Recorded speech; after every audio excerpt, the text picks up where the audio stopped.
Hello everyone, good morning to all. आज अब 30 मार्च 2025 और 30 मार्च के जितने भी करंट अफेयर्स रिलेटेड क्वेश्चन हैं उन सभी को इस सेशन में उपलब्ध कराया गया है। तो चलिए शुरुआत करते हैं। आज का पहला न्यूज़ और पहला क्वेश्चन क्या है। आज का पहला क्वेश्चन, पर्पल डे एपिलेप्सी निम्नलिखित में से किस दिन मनाया जाता है। तो किस दिन मनाया जाता है? ऑप्शन नंबर सी, 26 मार्च को मनाया जाता है। अब हम लोग इसका डिटेल में देखते हैं क्या है और क्यों मनाया जाता है। इस फिगर में आप सभी देख पा रहे हो, यह पर्पल दिवस यहाँ पे मनाया जा रहा है। देखो यहाँ पे 26 मार्च को पर्पल डे एपिलेप्सी मनाया जाता है। यहाँ पे देख पा रहे हो, ये पर्पल दिवस यानी कि पर्पल कलर का ये रिबन है। तो इसी के उद्देश्य से ये पर्पल दिवस मनाया जाता है। अब हम लोग डिटेल में देखते हैं क्यों मनाया जाता है। तो इसका उद्देश्य यहाँ पे दिया गया है। मिर्गी के बारे में जागरूकता बढ़ाने के उद्देश्य से हर साल 26 मार्च को पर्पल डे एपिलेप्सी मनाया जाता है। हर एक साल पर्पल डे एपिलेप्सी कब मनाया जाता है? तो 26 मार्च को हर एक साल मनाया जाता है। ठीक है। नेक्स्ट पॉइंट, यह दिन लोगों को बैंगनी रंग पहनने, धन जुटाने और मिर्गी के बारे में मिथकों को दूर करने के लिए प्रोत्साहित करता है। नेक्स्ट पॉइंट, और यह सभी इंपॉर्टेंट पॉइंट है। पर्पल डे दुनिया भर के 100 से अधिक देशों में मनाया जाता है। यानी कि यह जो पर्पल डे है यह कितने देशों में मनाया जाता है? तो दुनिया के 100 से अधिक देशों में यह दिवस मनाया जाता है। नेक्स्ट पॉइंट, यह दिन लोगों को मिर्गी से पीड़ित लोगों के सामने आने वाली चुनौतियों और वे उनकी मदद कैसे कर सकते हैं के बारे में शिक्षित करने का अवसर प्रदान करता है। ठीक है, यह बहुत ही इंपॉर्टेंट लाइन है। ठीक है। नेक्स्ट, अभी हाल में जितना भी दिवस मनाया गया है यह सभी यहाँ पे डिटेल में दिया गया है। 1 मार्च को विश्व नागरिक सुरक्षा दिवस मनाया गया है। 1 मार्च को विश्व नागरिक सुरक्षा दिवस मनाया गया है। 4 मार्च को राष्ट्रीय सुरक्षा दिवस मनाया गया है। नेक्स्ट, 8 मार्च को अंतर्राष्ट्रीय महिला दिवस मनाया गया है। नेक्स्ट, 13 मार्च को नहीं धूम्रपान दिवस, यानी कि आप सभी को धूम्रपान नहीं करने के उद्देश्य से 13 मार्च को नहीं धूम्रपान दिवस मनाया गया है। नेक्स्ट पॉइंट, 15 मार्च को विश्व उपभोक्ता अधिकार दिवस मनाया गया है। और आप सभी को कमेंट बॉक्स में उत्तर देना है कि 26 मार्च को कौन सा दिवस मनाया गया है। 26 मार्च को कौन सा दिवस मनाया गया है, इसका कमेंट बॉक्स में उत्तर देना है। अभी जस्ट मैं बताया। नेक्स्ट, नेक्स्ट न्यूज और next question, question number 2, Bharat और अफ्रीका के बीच होने वाले पहले एकीमे नौसैनिक अभ्यास में कितने अफ्रीकी देश भाग लेंगे? कितने भाग लेंगे? तो आंसर नंबर डी, 14 देश इसमें भाग लेंगे। अब इसका हम लोग डिटेल में देखते हैं क्या है। भारत और अफ्रीका के बीच होने वाले पहले एकीमे नौसैनिक अभ्यास में 10 अफ्रीकी देश इसमें भाग लेंगे। यानी अफ्रीका कॉन्टिनेंट के टोटल 10 देश इसमें भाग लेंगे और टोटल इस अभ्यास में 14 देश भाग ले रहे हैं। इस अभ्यास में टोटल 14 देश भाग ले रहे हैं, जिसमें अफ्रीका कॉन्टिनेंट के 10 देश इसमें शामिल हो रहे हैं। यह इंपॉर्टेंट पॉइंट बनता है। नेक्स्ट और इम्पोर्टेंट पॉइंट, हिंद महासागर क्षेत्र में पसंदीदा सुरक्षा साझेदार और प्रथम प्रतिक्रियाकर्ता के रूप में नौसेना की स्थिति को मजबूत करने के लिए भारत अगले महीने 10 अफ्रीकी देशों के साथ अपना पहला प्रमुख नौसैनिक अभ्यास एक्मी अफ्रीका भारत प्रमुख समुद्री जुड़ाव आयोजित करेगा। नेक्स्ट पॉइंट, यह पहल महाद्वीप में भारत की चल रही सैन्य पहुंच का हिस्सा है, जहां चीन ने महत्वपूर्ण रणनीतिक पैठ बना ली है। यह भी बहुत ही इंपॉर्टेंट लाइन है। नेक्स्ट,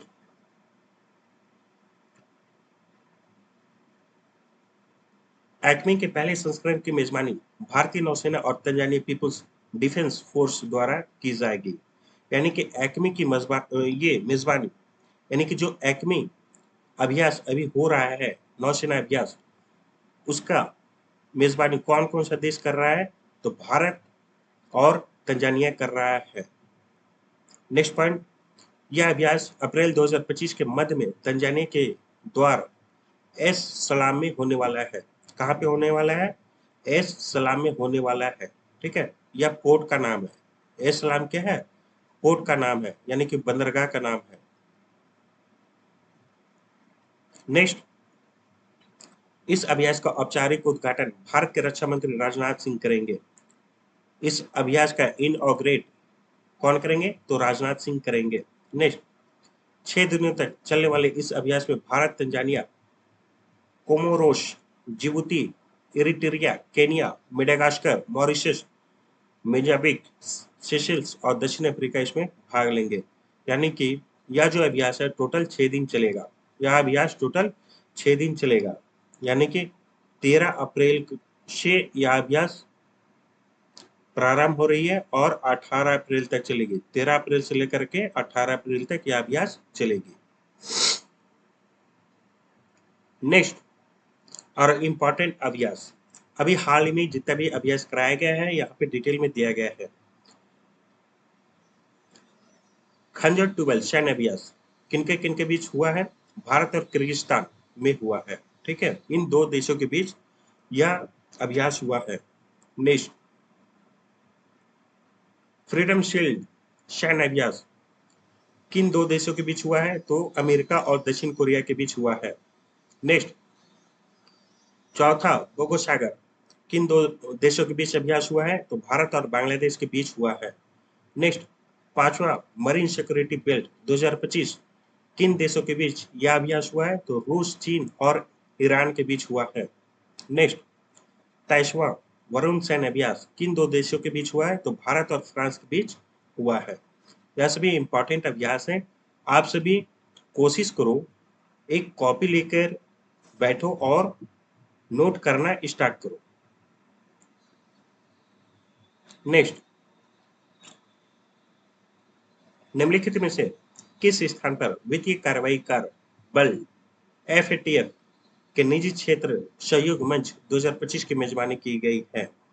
इसका उत्तर कौन सा होगा? तो इसका उत्तर होगा मुंबई। कौन होगा? तो मुंबई। अब चलिए हम लोग इसका डिटेल में देखते हैं क्या है। ये है वित्तीय कार्रवाई कार्यबल, जिसको हम लोग इंग्लिश में बोलते हैं एफएटीएफ के निजी क्षेत्र सहयोग मंच 2025 की मेजबानी कहाँ पे हो रही है? तो मुंबई में हो रही है। कहाँ पे इसका मेजबानी हो रहा है? तो मुंबई में हो रहा है। अब हम लोग इसका डिटेल और इम्पोर्टेंस पॉइंट हम लोग देखते हैं क्या है। पहला पॉइंट, भारत के वित्तीय राजधानी मुंबई यानी कि फाइनेंशियल कैपिटल भारत का कौन सा है? तो मुंबई में 25 से 27 मार्च 2025 तक वित्तीय कार्रवाई कार्यबल एफएटीएफ की 2025 निजी क्षेत्र सहयोग मंच पीएससीएफ बैठक आयोजित की गई है। कहाँ पे किया गया है? तो मुंबई में किया गया है। ठीक है। नेक्स्ट पॉइंट, एफएटीएफ का निजी क्षेत्र सहयोग मंच एक वार्षिक बैठक है जिसका उद्देश्य मनी लॉन्ड्रिंग और आतंकवादी वित्त पोषण सैन्य अन्य वित्तीय अपराधों के खिलाफ लड़ने के लिए एफएटीएफ और नागरिक समाज और निजी क्षेत्र के बीच सहयोग को बढ़ावा देना है। किन किन के बीच सहयोग बढ़ाना है? तो नागरिक समाज और निजी क्षेत्र के बीच सहयोग को बढ़ावा देना या देगा। नेक्स्ट, नेक्स्ट पॉइंट क्या बोल रहा है? 2024 एफएटीएफ निजी क्षेत्र सहयोग में मंच में की बैठक अप्रैल 2024 में ऑस्ट्रेलिया के वियना में आयोजित की गई थी। 2024 में कहाँ पे यह आयोजित किया गया था? तो ऑस्ट्रेलिया के वियना शहर में आयोजित किया गया था और इसकी मेजबानी संयुक्त राष्ट्र कार्यालय ड्रग्स एंड क्राइम ने की थी। नेक्स्ट पॉइंट, 2025 पीएससीएफ का आयोजन शीर्ष वैश्विक एंटी मनी लॉन्ड्रिंग संगठन एफएटीएफ द्वारा किया जा रहा है। नेक्स्ट पॉइंट, इसकी मेजबानी भारतीय रिजर्व बैंक द्वारा केंद्रीय वित्त मंत्रालय के राजस्व विभाग के सहयोग से की जा रही है। नेक्स्ट पॉइंट, 2025 पीएससीएफ का आधिकारिक उद्घाटन एफएटीएफ अध्यक्ष सुश्री एलिसा डी एंडा मद्राजो द्वारा 26 मार्च 2025 को किया गया है। यह बहुत ही इंपॉर्टेंट पॉइंट है। एफएटीएफ का मुख्यालय कहाँ पे है? पेरिस, फ्रांस में है। एफएटीएफ का स्थापना वर्ष कौन सा है? जुलाई 1989 है। इसका संस्थापक कौन है? तो ग्रुप ऑफ 7। इसका अध्यक्ष कौन है? Elisa de Anda Madrazo. इसका ऑफिशियल लैंग्वेज कौन सा है? अंग्रेजी और फ्रेंच। उद्देश्य, इसका थीम क्या है? तो मनी लॉन्ड्रिंग और आतंकवाद के वित्त पोषण का मुकाबला करना है, इसका थीम है। एफएटीएफ का थीम है। नेक्स्ट क्वेश्चन, हाल ही में आयोजित एशिया कुश्ती चैंपियनशिप 2025 में सुनील कुमार ने कौन सा पदक जीता है? कौन सा पदक जीता है? तो कौन सा पदक जीता है? तो option number C, bronze medal, यानी कि कांस्य पदक जीता है। कौन सा पदक जीता है? ब्रॉन्ज मेडल, कांस्य पदक जीता है। अब हम लोग इसका डिटेल में देखते हैं क्या है।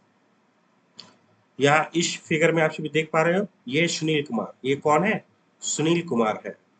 एशिया कुश्ती चैंपियनशिप 2025 में सुनील कुमार ने कांस्य पदक जीता है। कौन सा पदक जीता है? तो कांस्य पदक जीता है। इसका इंपॉर्टेंट पॉइंट है, यहाँ पे दिया गया है, क्या है पॉइंट देखते हैं हम लोग। भारतीय पहलवान सुनील कुमार ने अमान जॉर्डन में आयोजित एशिया कुश्ती चैंपियनशिप 2025 में 87 किलोग्राम रोमन वर्ग में कांस्य पदक जीता है। ठीक है, कहाँ पे जीता है? तो अमान के जॉर्डन शहर में आयोजित किया गया था यह कुश्ती। नेक्स्ट पॉइंट, सुनील कुमार ने चीन के जियाक्सिन हुआंग को हराकर ने कांस्य पदक जीता है। किसको हराकर जीता है?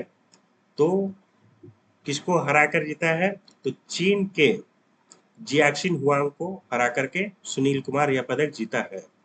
नेक्स्ट पॉइंट, उन्होंने क्वार्टर फाइनल में तजाकिस्तान के सुखरोब अब्दुल खराई के खिलाफ 10-1 से शानदार जीत दर्ज की, लेकिन सेमीफाइनल में ईरान के आशिन जादी से 1-3 से हार गए थे। किनसे हार गए थे? ईरान के आशिन याजदी से 1-3 से हार गए थे। नेक्स्ट और इम्पोर्टेंट पॉइंट, बॉक्सिंग को 2028 लॉस एंजिल्स ओलंपिक खेलों में शामिल करने की घोषणा की गई है। नेक्स्ट पॉइंट, भारत ने विशेष इटली के ट्यूरिन में आयोजित ओलंपिक विश्व शीतकालीन खेल 2025 में 33 पदक जीते हैं। नेक्स्ट, उज्जवल चौधरी ने 59.34 मीटर चक्कर फेंककर नया राष्ट्रीय रिकॉर्ड बनाया है। नेक्स्ट पॉइंट, क्रिस्टी कोवेंट्री अंतर्राष्ट्रीय ओलंपिक समिति की अध्यक्ष बनने वाली पहली महिला और पहली अफ्रीका बन गई है। नेक्स्ट पॉइंट, जापान फीफा विश्व कप 2026 के लिए क्वालिफाई करने वाला पहला गैर मेजबान देश बन गया है। नेक्स्ट क्वेश्चन, छात्रों की मानसिक स्वास्थ्य संबंधी चिंताओं के लिए निम्नलिखित में से किसने राष्ट्रीय टास्क फोर्स की स्थापना की है? कौन की है? तो इसका उत्तर होगा option number A, supreme court किया है। कौन किया है? तो सुप्रीम कोर्ट किया है। अब हम लोग डिटेल में देखते हैं। यहाँ पे सुप्रीम कोर्ट का पिक्चर है। ठीक है, छात्र की मानसिक स्वास्थ्य संबंधी चिंताओं के लिए सुप्रीम कोर्ट ने राष्ट्रीय टास्क फोर्स की स्थापना की है। इसका हम लोग कुछ डिटेल पॉइंट है, हम लोग यहाँ पे पढ़ लेते हैं। उच्च शिक्षण संस्थानों में बढ़ते छात्र आत्महत्याओं के मामले को देखते हुए सुप्रीम कोर्ट ने छात्र मानसिक स्वास्थ्य से जुड़े मुद्दों को हल करने के लिए एक राष्ट्रीय टास्क फोर्स का गठन किया है। नेक्स्ट पॉइंट, सुप्रीम कोर्ट ने इन घटनाओं के पीछे के कारणों को समझने और प्रभावी समाधान विकसित करने की आवश्यकता का जोर दिया है। नेक्स्ट पॉइंट, यह निर्णय 2023 में 2 आईआईटी दिल्ली छात्रों की दुखद मौत के बाद आया, जिसे अकादमिक तनाव, जातिगत भेदभाव और अन्य संस्थागत समस्याओं पर कार्रवाई की मांग की उठी थी। नेक्स्ट पॉइंट, पूर्व सुप्रीम कोर्ट न्यायाधीश जस्टिन एस रविंद्र भट्ट की अध्यक्षता में गठित यह टास्क फोर्स छात्र आत्महत्याओं के कारणों की जांच करेगी, मौजूदा नीतियों का विश्लेषण करेगी और मानसिक स्वास्थ्य सुरक्षा को मजबूत करने के लिए सिफारिशें देगी। नेक्स्ट पॉइंट, जबकि उच्च शिक्षा, सामाजिक न्याय, विधि और महिला एवं बाल विकास मंत्रालय के सचिव इसके पदेन सदस्य होंगे। नेक्स्ट पॉइंट, इस टास्क फोर्स का उद्देश्य छात्र आत्महत्याओं के मुख्य कारणों की पहचान करना और सुरक्षा उपायों को मजबूत करना और आत्महत्या को रोकने के लिए सिफारिश करेगा। नेक्स्ट नेक्स्ट क्वेश्चन, जलवायु परिवर्तन, पर्वत और मानवता का भविष्य विश्व पर पहले सागरमाथा संवाद का आयोजन किस देश में किया जाएगा? किस देश में किया जाएगा? तो इसका आंसर नंबर सी होगा। किस देश में किया जाएगा? तो इसका आंसर नंबर सी होगा, नेपाल में किया जाएगा। अब हम लोग डिटेल में देखते हैं क्या है। जलवायु परिवर्तन, पर्वत और मानवता का भविष्य विषय पर पहले सागरमाथा नेपाल में किया जाएगा। कहाँ किया जाएगा? नेपाल में किया जाएगा।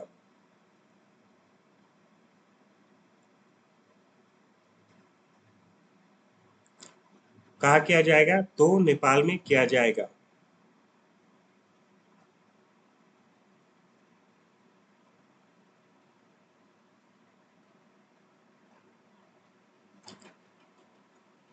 अब हम लोग इसका डिटेल पॉइंट है, इस डिटेल पॉइंट को हम लोग पढ़ लेते हैं। जलवायु परिवर्तन, पर्वत और मानवता का भविष्य विश्व पर पहले सागरमाथा संवाद का आयोजन नेपाल में किया जाएगा।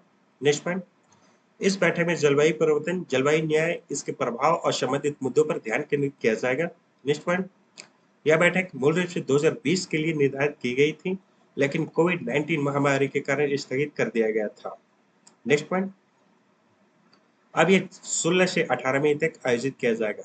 कब से कब तक आयोजित किया जाएगा? तो 16 से 18 मार्च तक आयोजित किया जाएगा। नेक्स्ट पॉइंट, नेपाल ने इस आयोजन के पहले संस्करण के लिए जलवायु परिवर्तन, पर्वत और मानवता का भविष्य थीम की घोषणा की है।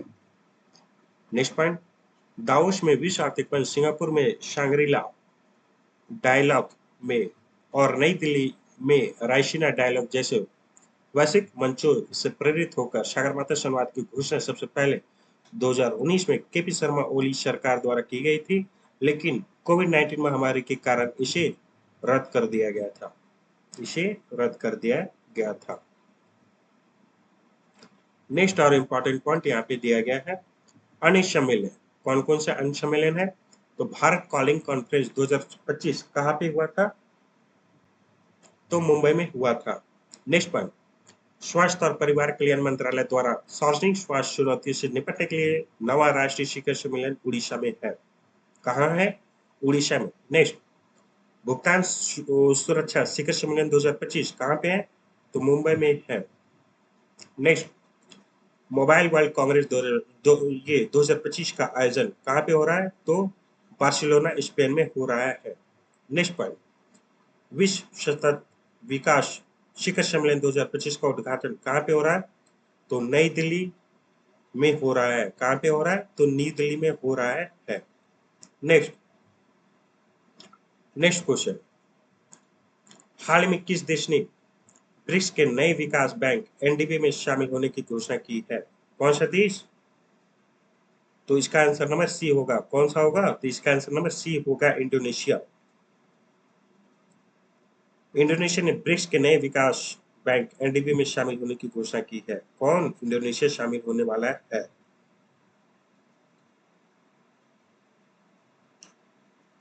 कुछ इंपॉर्टेंट पॉइंट है, यहाँ पे हम लोग देख लेते हैं। इंडोनेशिया ने ब्रिक्स समूह द्वारा स्थापित न्यू डेवलपमेंट बैंक में शामिल होने पर अपनी सहमति प्रदान की है।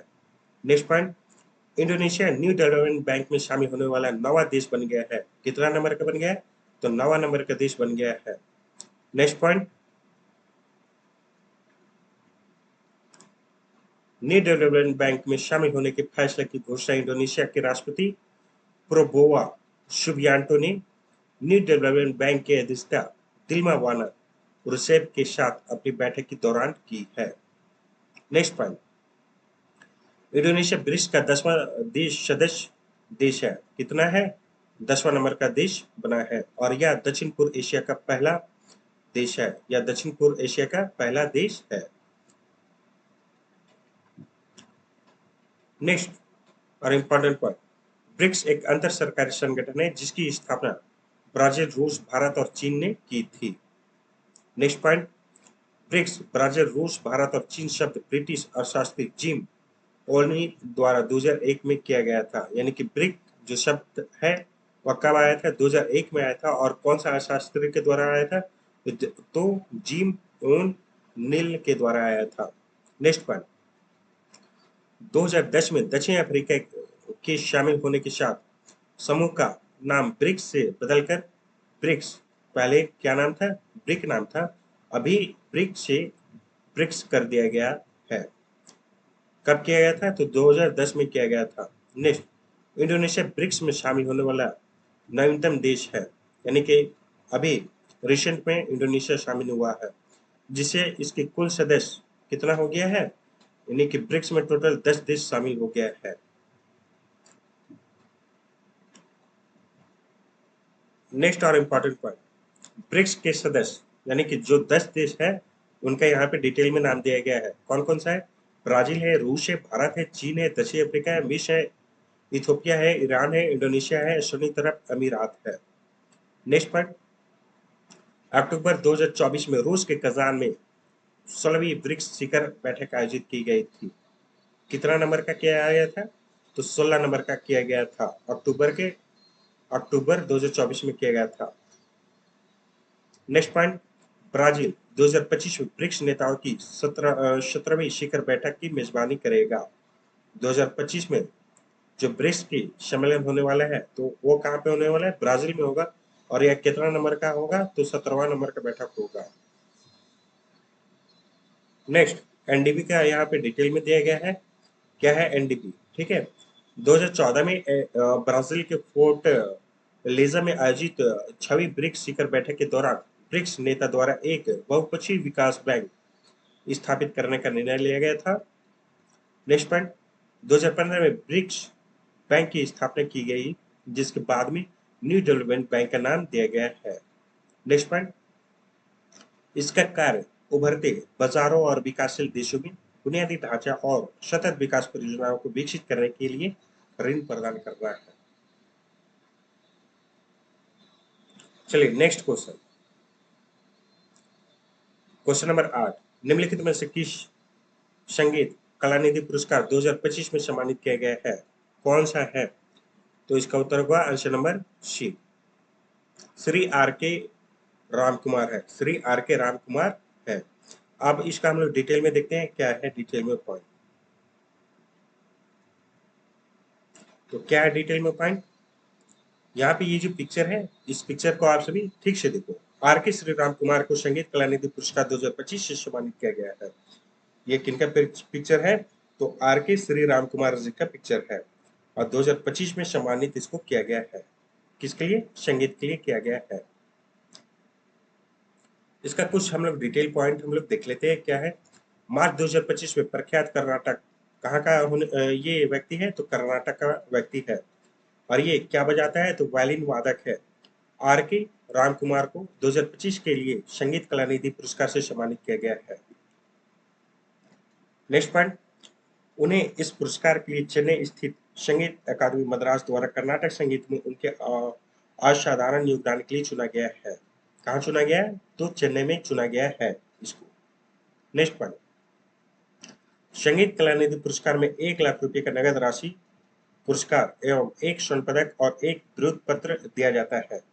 यानी कि जो संगीत जो पुरस्कार दिया जाता है, ठीक है, उसमें क्या क्या दिया जाता है? तो 1 लाख रुपया दिया जाता है नगद, फिर एक स्वर्ण पदक दिया जाता है और एक विरोध पत्र दिया जाता है।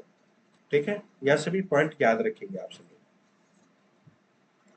नेक्स्ट पॉइंट, संगीत अकादमी 2005 में चेन्नई में स्थित भारतीय अंग्रेजी भाषा के दैनिक समाचार पत्र द हिंदू के सहयोग से संगठित संगीत कलानिधि पुरस्कार प्रदान कर रही है।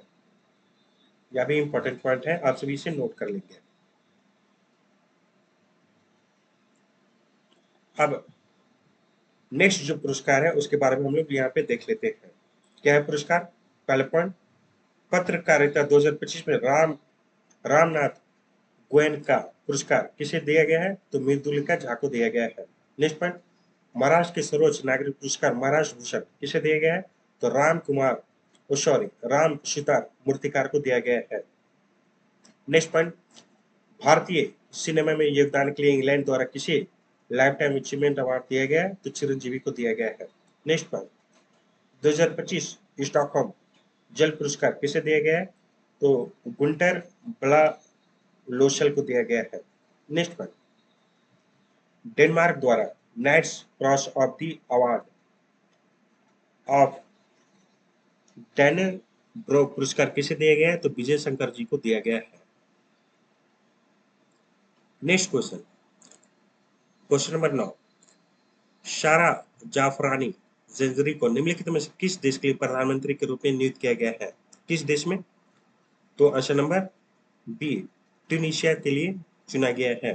ठीक है, ये पिक्चर में देख रहे हो कौन है? तो सारा जाफरानी जंजरी को ट्यूनीशिया के प्रधानमंत्री के रूप में नियुक्त किया गया है। इनको आप सभी देख रहे हो कौन है? सारा जाफरानी जंजरी जी है। ठीक है, और कहाँ का प्रधानमंत्री नियुक्त किया गया है? तो ट्यूनीशिया का प्रधानमंत्री इनको नियुक्त किया गया है। कुछ इंपॉर्टेंट पॉइंट है, हम लोग यहाँ पे देख लेते हैं क्या है इंपॉर्टेंट पॉइंट। पहला पॉइंट, सारा जाफरानी जंजरी को ट्यूनीशिया के नए प्रधानमंत्री के रूप में नियुक्त किया गया है। नेक्स्ट पॉइंट, ट्यूनीशिया के राष्ट्रपति कैस सैयद ने निवर्तमान प्रधानमंत्री कमल माधुरी को पद से हटा दिया गया है। किनको हटाया गया है? तो कमल माधुरी जी को पद से हटा दिया गया और उनकी जगह भूतपूर्व बुनियादी ढांचे की मंत्री सारा जाफरानी जंजरी को नियुक्त किया गया है। ठीक है, यह पॉइंट आप सभी याद रखेंगे। ठीक है, नेक्स्ट पॉइंट, जारा जाफरानी जंजरी नंजला बोडेन रमदान के बाद ट्यूनीशिया में प्रधानमंत्री बनने वाली दूसरी महिला है जिन्होंने 11 अक्टूबर 2021 से 2 अगस्त 2023 तक उस पद पर देश की सेवा की थी। इंपॉर्टेंट पॉइंट है, आप सभी इसे याद रखेंगे। नेक्स्ट और इंपॉर्टेंट पॉइंट यहाँ पे दिया गया है, अन्य राष्ट्राध्यक्ष निकोलस मादुरो को वेनेजुएला के 46वें राष्ट्रपति बनाया गया है। ठीक है, वेनेजुएला के 46वें राष्ट्रपति कौन बने हैं? तो निकोलस मादुरो बने हैं। लेबनान के प्रधानमंत्री कौन बने हैं? तो नवाब सलाम जी बने हैं। आयरलैंड के प्रधानमंत्री कौन बने हैं? तो माइकल मार्टिन बने हैं। बेलारूस के राष्ट्रपति कौन बने हैं? तो अलेक्जेंडर लुकाशेंको बने हैं। बेल्जियम के प्रधानमंत्री कौन बने हैं? तो बार्ट डे वेयर बने हैं।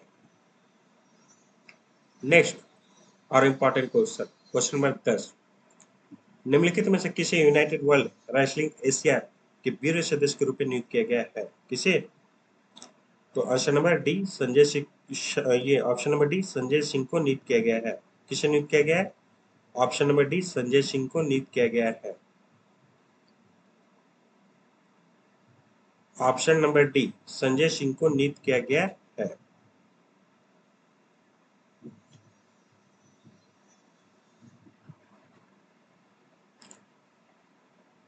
ये संजय सिंह जी कौन है? ये संजय सिंह जी, संजय सिंह को यूनाइटेड वर्ल्ड रेसलिंग एशिया के ब्यूरो सदस्य के रूप में नियुक्त किया गया है। ये है संजय सिंह जी। कुछ इंपॉर्टेंट पॉइंट है, हम लोग देख लेते हैं। भारतीय कुश्ती महासंघ WFI के अध्यक्ष संजय सिंह को यूनाइटेड वर्ल्ड रेसलिंग एशिया के ब्यूरो सदस्य के रूप में नियुक्त किया गया है। नेक्स्ट, यह चुनाव 2025 के 24 मार्च को अमान जॉर्डन में आयोजित UWW एशियाई जनरल असेंबली के दौरान हुआ है।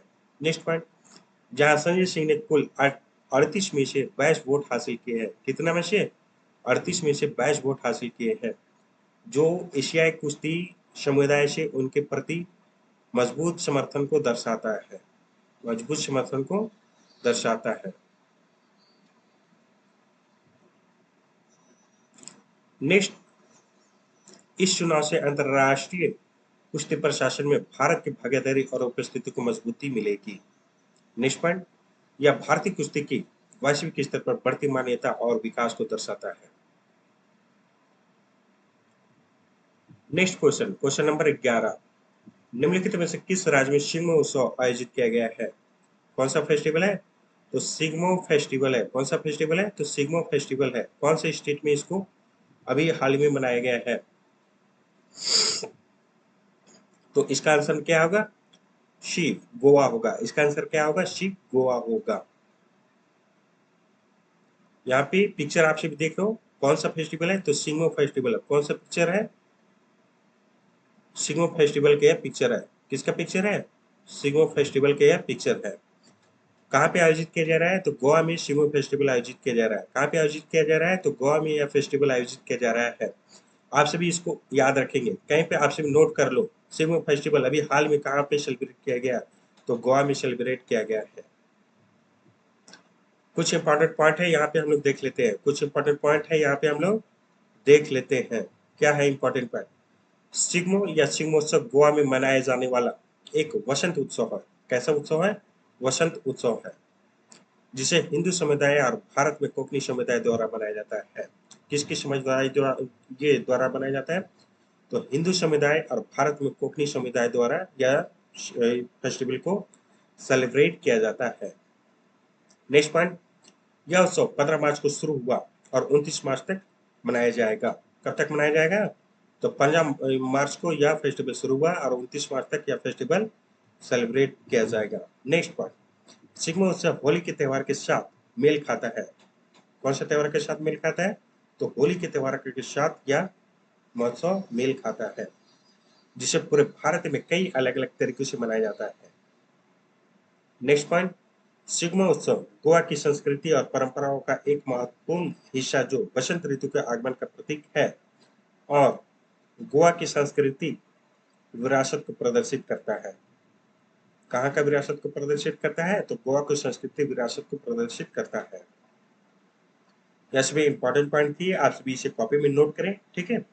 और आप सभी को इंपॉर्टेंट पॉइंट मैं कहने जा रहा हूँ, यह जो सेशन है अभी मैं हाल ही में लाया हूँ करंट अफेयर का अपने यूट्यूब चैनल पे, और इसी प्रकार का सेशन मेरे यूट्यूब चैनल पे रोज आएगा, ठीक है।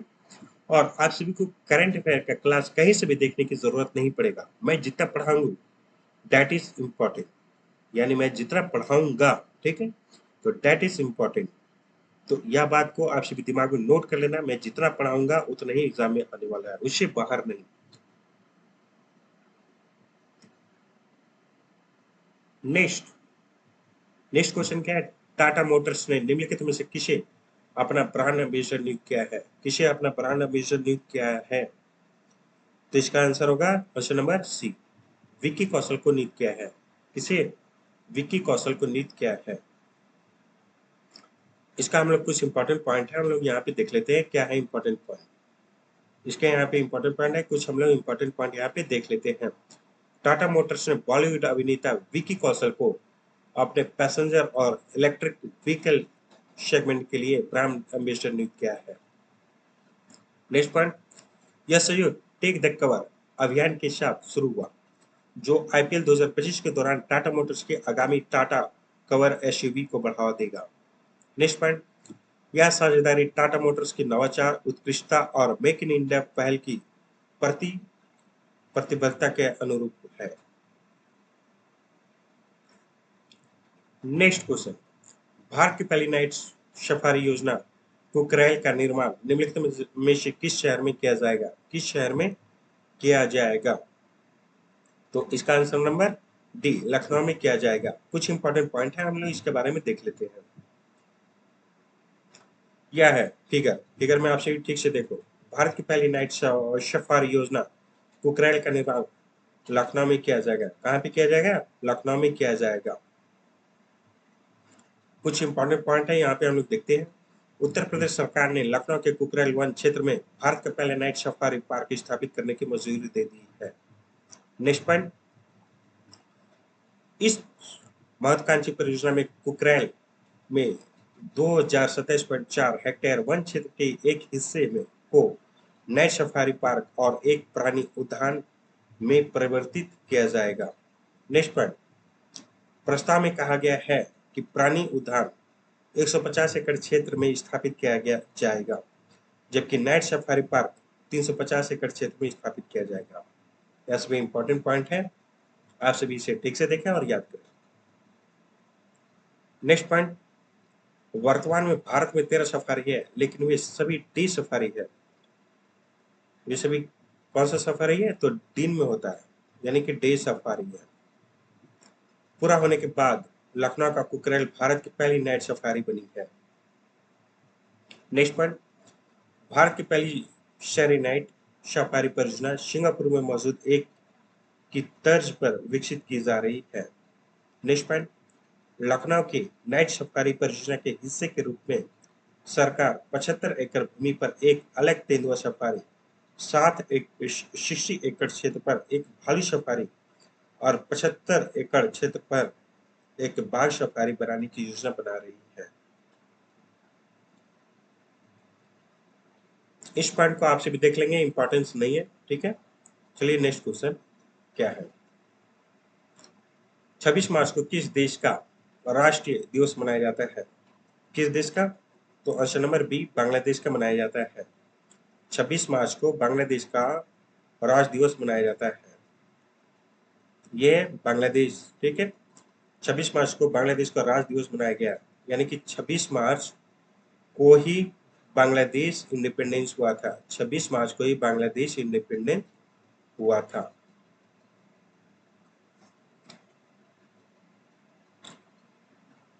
पॉइंट क्या है, कुछ इंपॉर्टेंट पॉइंट है, इसको हम लोग देख लेते हैं। 26 मार्च को हर साल बांग्लादेश का राष्ट्र दिवस मनाया जाता है। बांग्लादेश की आज़ादी कब हुआ था? तो 26 मार्च 1971 को बांग्लादेश का आज़ादी हुआ था। इस वक्त इसका संस्थापक कौन था? तो शेख मुजीबुर था, द्वारा बांग्लादेश के आज़ादी की घोषणा की याद में मनाया जाता है। किसके याद की घोषणा में मनाया जाता है? तो शेख मुजीबुर महान की याद में मनाया जाता है। नेक्स्ट पॉइंट, 2025 में बांग्लादेश का 55वां यानी कि 55 ईयर्स हो गया है। कितना वर्ष हुआ है? तो 55 ईयर्स हुआ है। कब हुआ है? तो 2025 में हुआ है। तो इसी की खुशी में, इसी की याद में 26 मार्च को बांग्ला दिवस मनाया जा रहा है। नेक्स्ट पॉइंट, इससे पहले बांग्लादेश को पूर्वी पाकिस्तान के रूप में जाना जाता था। इससे पहले बांग्लादेश को पूर्वी पाकिस्तान के रूप में जाना जाता था। जैसे ये हमारा इंडिया का मैप है, ये हमारा इंडिया का मैप है, तो बांग्लादेश कहाँ पे है? जल्दी से आप सभी कमेंट बॉक्स में बताएंगे बांग्लादेश कहाँ पे है। तो यहाँ पे वेस्ट बंगाल है, ठीक है, और यहाँ पे बांग्लादेश है, ठीक है। अब पाकिस्तान किधर पे है? पाकिस्तान यहाँ वाला एरिया पे है। तो बांग्लादेश को पहले पूर्वी पाकिस्तान बोला जाता था, यानी कि देखो ये मैप मैप में कहाँ पे है? पूरब की तरफ है, ठीक है। तो इसीलिए बांग्लादेश को पूर्वी पाकिस्तान के नाम से जाना जाता था। नेक्स्ट पॉइंट क्या है, इसको हम लोग डिटेल में देखते हैं। नेक्स्ट पॉइंट को हम लोग ठीक से हम लोग देख लेते हैं। बांग्लादेश को आजादी दिलाने में भारतीय सेना ने सभी अहम भूमिका निभाई थी। नेक्स्ट पॉइंट, भारत और पाकिस्तान के बंटवारे के 24 साल बाद ही पाकिस्तान के भी दो टुकड़े हो गए। पाकिस्तानी सेना ने 16 दिसंबर 1971 को भारत के सामने आत्मसमर्पण कर दिया था। नेक्स्ट पॉइंट, साल 1947 में भारत और पाकिस्तान का विभाजन हो गया था। भारत और पाकिस्तान, भारत और पाकिस्तान दोनों विभाजित कब हुआ था? तो 1947 में विभाजित हुआ था। नेक्स्ट पॉइंट, पाकिस्तान के हिस्से में दो क्षेत्र आए, एक भारत के पश्चिमी में था और दूसरा हिस्सा पूरब में था। इन्हें पश्चिमी और पूर्वी पाकिस्तान कहा गया है। पाकिस्तान को पश्चिमी और पूर्वी पाकिस्तान कहा गया है। नेक्स्ट पॉइंट, पश्चिमी पाकिस्तान की भाषा उर्दू थी, जबकि पूर्वी पाकिस्तान की भाषा कैसे थी? तो बंगाली थी, क्योंकि ये बंगाल के नीचे ही था, तो इसलिए पूर्वी पाकिस्तान की भाषा कैसे थी? तो बंगाली थी। नेक्स्ट, मुस्लिम बहुल देश होने के बावजूद पश्चिमी पाकिस्तान द्वारा पूर्वी पाकिस्तान के साथ भेदभाव पूर्ण रवैया अपनाया गया। सोच लो दोस्तों, मुस्लिम, दोनों ही देश मुस्लिम है, फिर भी दोनों के बीच भेदभाव अपनाया गया। कैसा ये इन लोग का कम्युनिटी होगा, आप सभी सोच रहे होंगे। नेक्स्ट पॉइंट, पश्चिमी पाकिस्तान के इस रवैये ने ही बांग्लादेश बनने की नींव डाली। पश्चिमी पाकिस्तान के इस रवैये ने ही बांग्लादेश बनने की नींव डाली। नेक्स्ट और इम्पोर्टेंट लाइन, बहुत ही इंपॉर्टेंस है यह स्टैटिक जीके का पार्ट है, इसे आप लोग कहीं कॉपी में नोट कर लो। बांग्लादेश, बांग्लादेश का राजधानी क्या है? तो ढाका। इसका मुद्रा क्या है? बांग्लादेशी टाका। इसका आधिकारिक भाषा क्या है? तो बंगाली। प्रधानमंत्री कौन है अभी रिसेंट में? तो मोहम्मद यूनुस अभी रिसेंट में प्रधानमंत्री बने हैं। इससे पहले प्रधानमंत्री कौन थे? तो शेख हसीना जी थे। इससे पहले प्रधानमंत्री कौन थे? तो शेख हसीना जी थे। इनके बाद अभी कौन बने हैं? तो मोहम्मद यूनुस जी बने हैं। तो चलिए दोस्तों, आज तक यही। आप सभी को क्लास अच्छी लगी तो जल्दी से लाइक करो, सब्सक्राइब करो और चैनल को ज़्यादा से ज़्यादा मात्रा में शेयर करो। मैं इस प्रकार का करंट अफेयर्स का क्लास एवरीडे अपने यूट्यूब चैनल पे सुबह 6 बजे लाने वाला हूँ और इससे भी धाकड़ सीरीज लाने वाला हूँ, इससे भी धाकड़ कंटेंट आने वाला है। तो thank you, bye bye, goodbye all of you.